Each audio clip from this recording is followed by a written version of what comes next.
Welcome to Transformative Principal. I'm your host, Jethro Jones. You can find me on Twitter at Jethro Jones. I am excited to talk to you about the Transformative Leadership Summit that is coming up in a couple weeks, weeks now. Yeah, just a couple of weeks.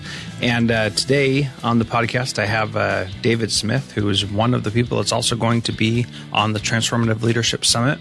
Also, I have Brian Edmister, Destry Brown, who you might remember from the school district where the students investigated a new principal, and then she resigned.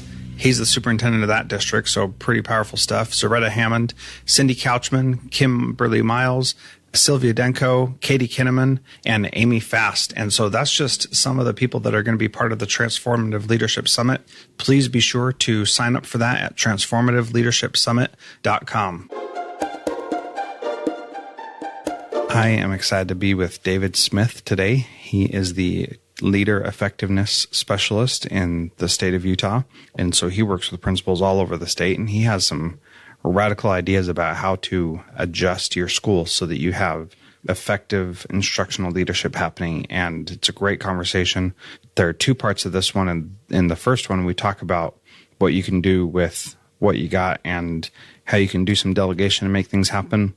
And then in the next one, we're going to talk about cultivating teacher leaders in your school. So I hope you enjoy this. And if you have not yet, at the end of this month is the Transformative Leadership Summit that will be happening at transformativeleadershipsummit.com. Please take a moment to go sign up for that. There is a link in the show notes, and you are going to love it. We're going to talk about the school experience and different ways that you can improve that experience for students, for teachers, for you as a principal, and for the parents and the community in your school as well. So please go to transformativeleadershipsummit.com to sign up for that. And thank you so much for listening to Transformative Principal. Here's my interview with David Smith. Welcome to Transformative Principal. Today, I am excited to have David Smith on the phone. He is the leadership specialist for the Utah State Office of Education. David, thank you so much for being on the podcast today. And welcome. Thank you, Jethro. It's great to be here. I am excited to talk because I know you personally, and that's always fun when that happens. We used to be neighbors, and now we've moved on, and you're doing a different job than you were before, and now you're over the principals in the state of Utah. Can you talk a little bit about your background and then about what your current job is? Sure. Yeah, I was in the public school system, and in schools. I'm still in the public school system, but I was in the public school system for 30 years, 10 years as a teacher and 20 years as an elementary school principal in the Murray City School District in Utah. When I got to the end of 30 years, I thought, well, maybe I'll try something else. So I applied for and was hired at the Utah State Office of Education, which, by the way, is now called the Utah State Board of Education. We don't have an office anymore. Oh. We're part of the board. Good to know. So, it's an interesting change. And at first, I worked in the assessment section. I was assessment development coordinator, so I was in charge of developing all of the assessments for the state, worked with a bunch of specialists. Then I was elementary mathematics specialist for 7 years and really, really enjoyed that. And then for the last 6 to 7 months, I've been working as leader effectiveness specialist. So that's where I've come from. My bachelor's degree was in elementary education, actually, not even mathematics, and Spanish. I had a dual major, and master's degree in educational administration and some postmasters kinds of things, but never went for the doctorate, which I should have done, in my opinion. That's an interesting thing. Tell me why you think you should have done that. Well, because the thing that I enjoy most in this position is working with principals. When I was the elementary math specialist, I ran a principals math and science institute, which then turned into the STEM Academy for all 7 years that I was in that position. And so I would work annually with 25 to 40 elementary school principals, meet with them for 2-day sessions, 3 to 5 times during the course of the year, 3 to 5 2-day sessions. And we would talk about what it took to be a leader in mathematics and science, in STEM subjects in their schools, how to go about integrating STEM into the elementary curriculum, what good science instruction looks like, what good mathematics instruction looks like. And I just absolutely loved that, got great reviews. And so I realized that I really enjoy working with principals. And so if I had the doctorate, then I could go to a university and work in leader preparation programs. But I get to work with principals now, so that's a good thing too. But I really do wish I would have got the doctorate. 30 years in schools and then 7 as the math specialist, probably have more than many of those with a doctorate. So I think that is probably, you've got the wisdom and ability in spades. That's for sure. Well, I find when I talk with people with doctorates, I can talk with them as peers. That's, like you said, it does come from the experience. Yeah. Just don't have the piece of paper. But anyway, yeah, it's been a great career. I'm in my 40th year as an educator and probably looking at another year and a half, maybe 2 years, and then I'm going to hang it up and go do some other things. Cool. Well, that sounds very exciting. Could you talk a little bit about your work with principals now, and how can we as principals, with so many different burdens placed on us, how can we actually be effective at any of those things instead of being a jack of all trades and master of none? Right. Well, one of my main responsibilities is working with principals on evaluating and assessing teachers. And I mean that in 2 different ways. And most of the time when we think about evaluating teachers, we're thinking about summative evaluation. The judgment we give them at the end of the school year, which is, you're on this level, and it goes into your permanent file and all of those kind of things. The kind of things that the teachers kind of dread because it really is a judgment. Yeah. What we've done in our state is that we have developed a system and a set of standards that are both formative and summative, and we really stress the formative side of teacher evaluation. And in order to have a formative side of teacher evaluation, principals have to spend time in classrooms doing observations and giving feedback to teachers, and in essence becoming coaches with their teachers. When I was getting my degree as a principal in educational administration, one of the things that they kept saying was, you can't both coach teachers and judge teachers. You can't do that. It just doesn't work. Well, I don't believe that anymore. I mean, you think about a coach on a team, of any kind of a team, and they do both things. They coach, they teach, they help people grow, and then they judge their talent. And the same thing, I think, can be true of principals. I think it's a different mindset, and what I call it is getting rid of the culture of judgment and going more with a culture of continuous improvement. In fact, what my personal position is, and I can't think of the right word. This is what the literature says as well, is that if in a final summative evaluation, the teacher is surprised, then the principal hasn't done his or her job. Because there should be this continuous improvement and this continuous conversation about growth. Now, a lot of people will say, well, is that really the principal's job? And if it is the principal's job, how do they go about doing that? And I'm not saying that principals should take the place of coaches, because of teacher coaches, because we know from the literature, again, the effect that teacher coaches can have in working with teachers.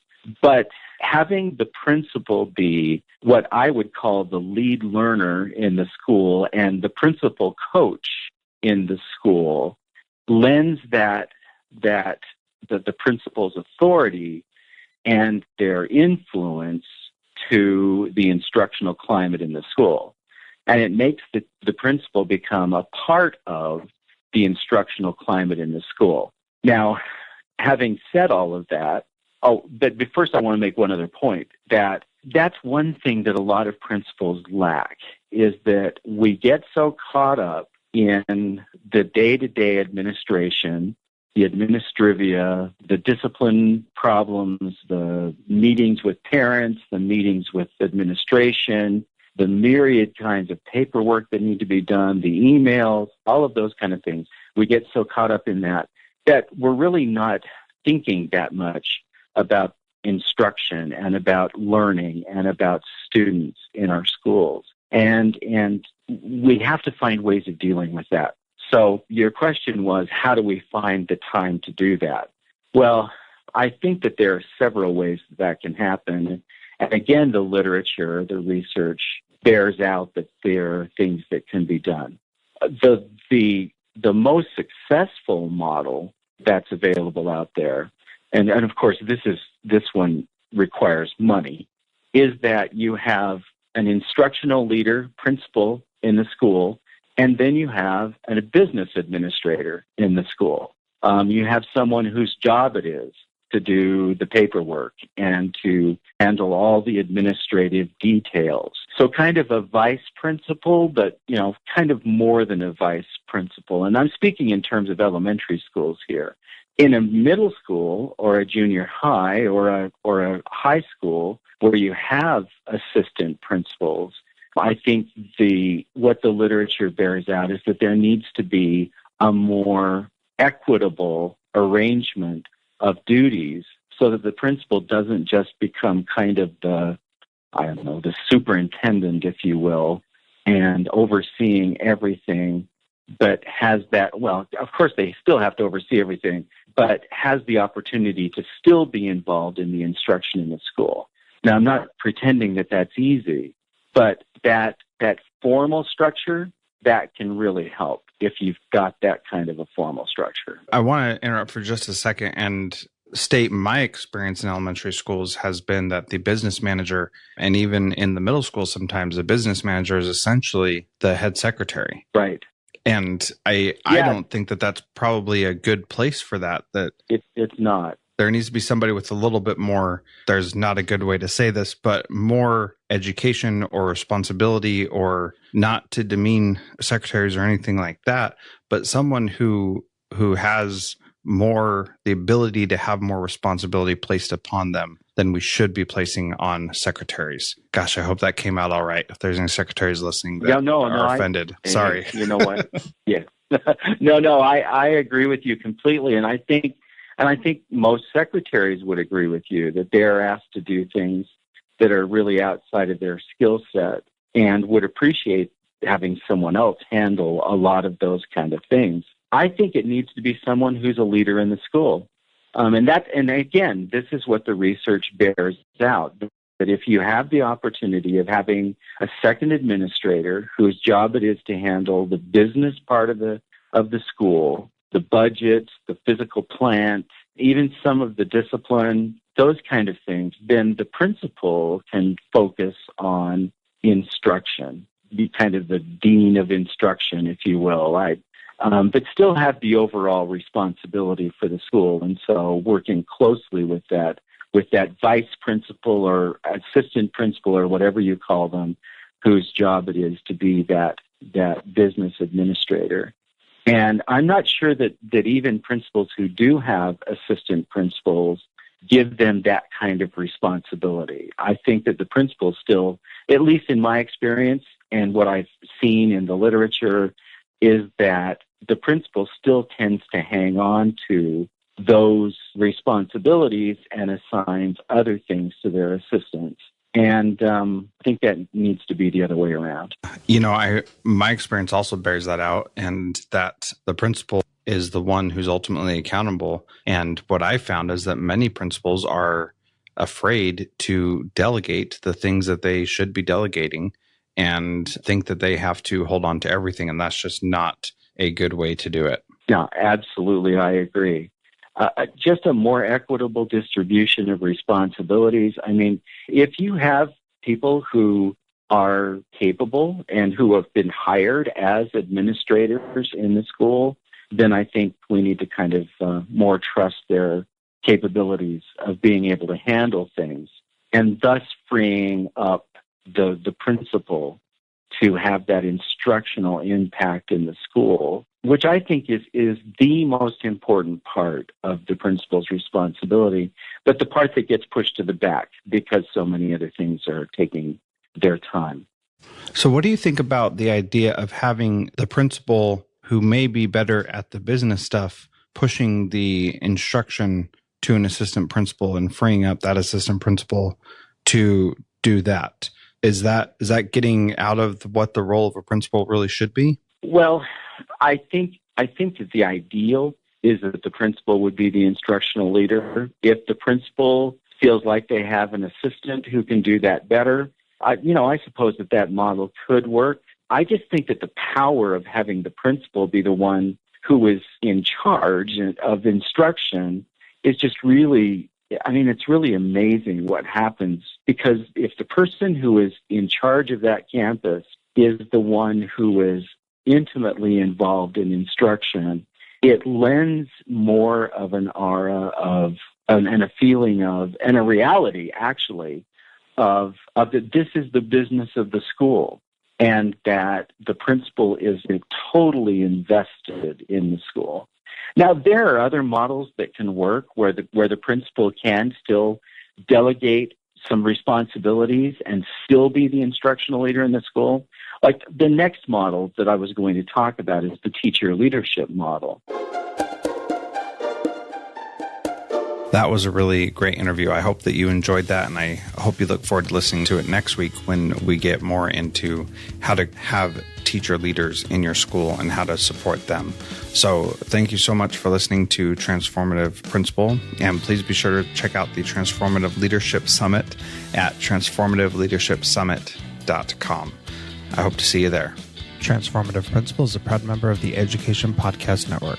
Podcasts for educators by educators. Visit edupodcastnetwork.com for more great podcasts.